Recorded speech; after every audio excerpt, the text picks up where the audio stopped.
Bonsoir à tous, ravi de vous retrouver pour cette première édition complète de la soirée sur Al Oula, le titre de l'actualité.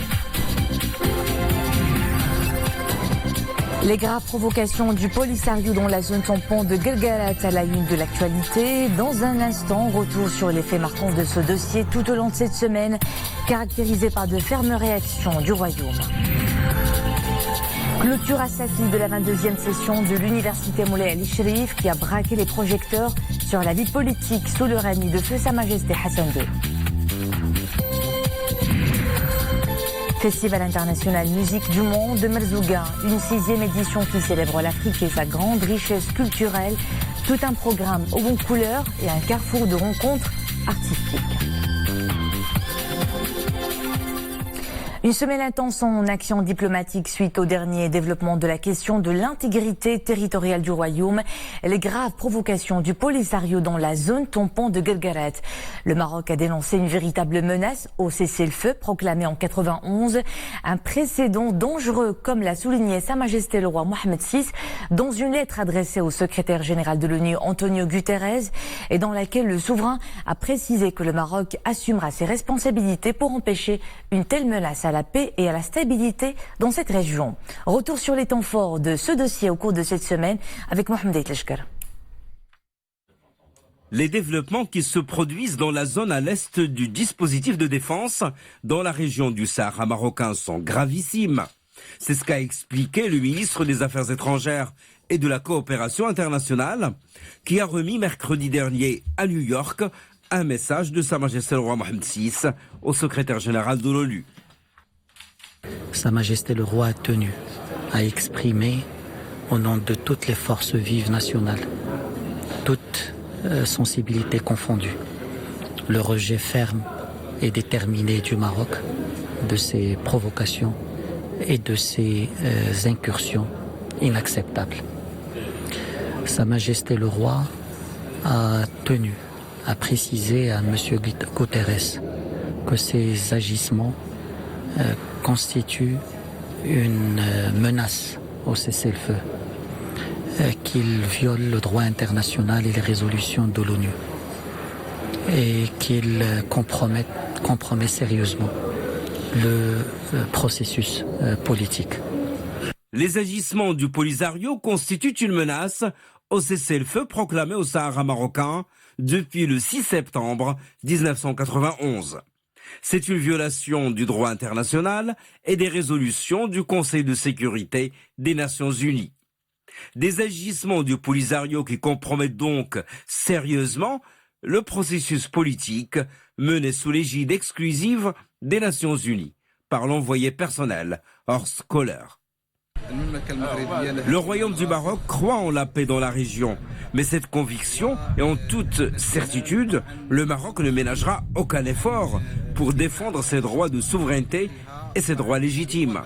Le Maroc avait convenu avec les Nations Unies que la zone située à l'est du dispositif de sécurité au Sahara marocain soit dépourvue de toute présence, civile ou militaire, afin de soutenir le processus de paix et le règlement politique, et également pour prévenir les tensions.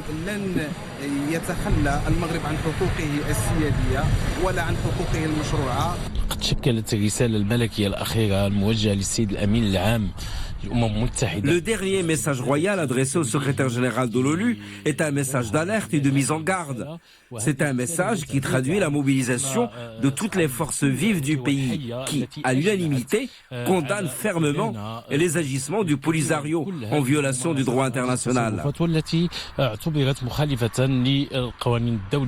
Le Maroc a soumis au secrétaire général de l'ONU des faits et des preuves concernant les agissements inadmissibles du Polisario, notamment des images satellites montrant le déploiement de structures du Polisario de Tindouf vers la zone tampon.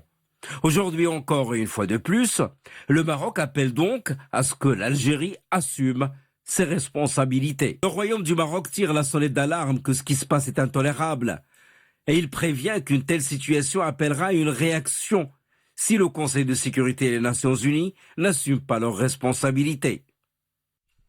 La vie politique au Maroc sous le règne de feu Sa Majesté Hassan II était au cœur des travaux de la 22e session de l'université Moulay Ali Sherif. C'est à Safi que la manifestation clôt son programme.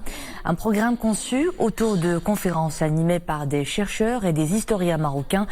L'événement a été également marqué par la projection d'un film documentaire produit par la Société nationale de radiodiffusion et de télévision et l'inauguration d'une exposition sur la dimension africaine du Maroc. Plusieurs autres thématiques ont été débattues à travers notamment les efforts du regretté souverain dans la consécration constitutionnelle et institutionnelle de l'indépendance de la justice, l'évolution du pouvoir financier du Parlement et la place de l'environnement dans la pensée et la politique de feu Sa Majesté Hassan II, tout comme la politique éclairée du regretté souverain à l'échelle nationale et internationale. Elle démarre en avance et produira 100 000 véhicules en 2019. L'usine du groupe PSA Kenitra est fin prête et démarre son activité dans les délais prévus. Le premier prototype d'un nouveau modèle de véhicule est prévu pour juillet 2018 et le premier véhicule PSA Kenitra en production sera présenté au public dans un an. Écoutez à ce sujet Jean-Christophe Kemara, directeur de la région Moyen-Orient et Afrique de PSA. Le groupe PSA a un projet très complet au Maroc, en profondeur. Nous avons installé ici le centre de pilotage de la région Moyen-Orient-Afrique, que l'on a créé un centre d'études, de recherche et développement qui comprend 500 ingénieurs et qui vont développer des produits ici au Maroc, que l'on a installé bien sûr une usine qui est en construction. Nous avons produit le premier moteur, nous allons produire la première voiture au mois de juillet. Et que cette usine, elle est alimentée par une base fournisseur avec 27 nouveaux sites industriels qui vont nous accompagner, 27 sites nouveaux qui vont être créés pour alimenter cette usine. Globalement, le groupe PSA a acheté 500 millions d'euros de pièces l'année dernière au Maroc, en fera 850 en 2020 et battra la barre des 1 milliard d'euros d'achat en 2022.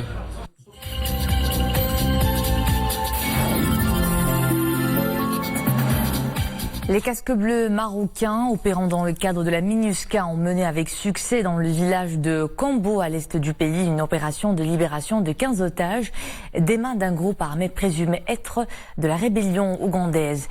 Dans une action qualifiée de musclée par la presse locale, une patrouille conjointe de casques bleus des forces armées royales et des forces armées centrafricaines ont donc réussi cette opération de libération d'otages des mains d'un groupe dit armée de résistance du Seigneur.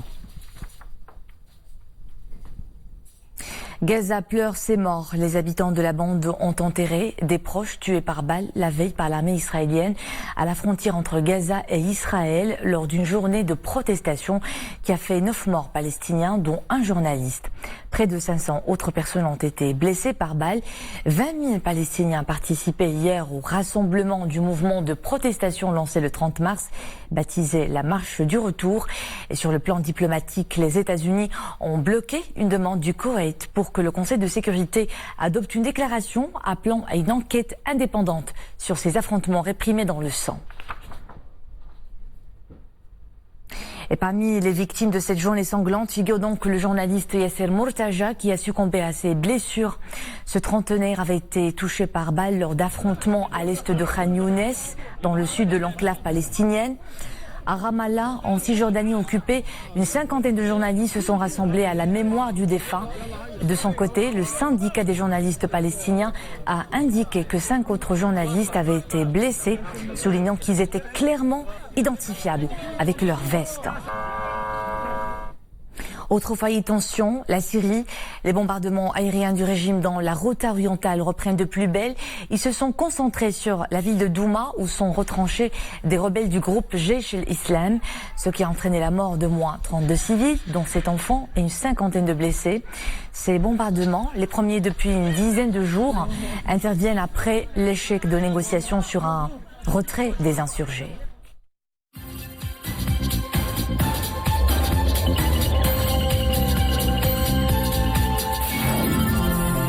Une mémoire en partage est en passe d'être réhabilité. L'ancien consulat du Danemark à Essaouira. Le projet de restauration coûtera 20 millions de dirhams et sera financé par le ministère de la Culture. L'opération vise à faire de ce monument un centre culturel. Construit par le sultan Sidi Mohammed Ben Abdallah, ce bâtiment est considéré comme l'une des plus importantes composantes du paysage architectural de la cité des Élysées. Je vous propose d'écouter l'ambassadeur du Danemark au Maroc. On a lancé la restauration de l'ancien consulat du Danemark. C'était, comme vous savez, le premier et le plus grand consulat à Mogador. Et c'est, comme vous pouvez voir, un bâtiment magnifique qui a besoin d'une restauration. Ce bâtiment est un témoigne d'une période historique et importante dans les relations entre le Maroc et le Danemark. Et je suis heureux aussi que c'est décidé de créer un centre culturel dans le bâtiment restauré où on va mémoriser les relations entre le Maroc et le Danemark.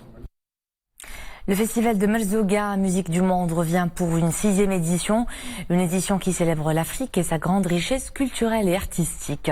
Plus qu'un festival, c'est un lieu de partage, d'apprentissage, de sensibilisation et de célébration. Le rideau de cette manifestation colorée, c'était hier, au rythme du berceau de l'humanité, Mama Africa. Mohamed Eklishkar. Sur scène, au pied de dunes de sable et des étendues désertiques de Merzouga, sous les étoiles, une troupe musicale de Tombouctou et un artiste peintre, tout aussi inspiré par l'héritage commun de cette région d'Afrique, qui s'étend du Maroc aux contrées subsahariennes. On a une forte délégation, accompagnée par l'artiste Kader Tarhanin, et une forte équipe du Festival au désert pour représenter le Mali et tous les Sahara.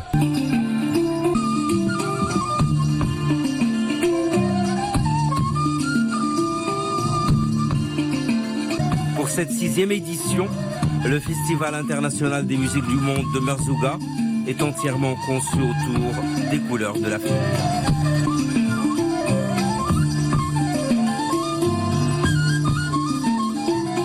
C'est pour ça qu'on a choisi le thème Mama Africa. On travaille beaucoup pour l'Afrique. Notre association saharienne, l'association saharienne pour le développement touristique et culturel, toujours travaille pour le développement de la région, le développement de la culture, le développement de tourisme de Merzouga. Ce festival devrait drainer en 4 jours quelques 20 000 festivaliers, dont près de 40% d'étrangers. Tant qu'on est jeune et beau, on reviendra au Maroc. Le Festival international de Merzouga est à la fois une rencontre de musique du monde et un lieu de partage. Il se poursuit jusqu'à demain soir. Et c'est la fin de ce journal. Merci à vous de nous être fidèles. À 21h, c'est Marim Lofir que vous retrouvez pour une nouvelle édition complète de la soirée en arabe. Très bon week-end à tous.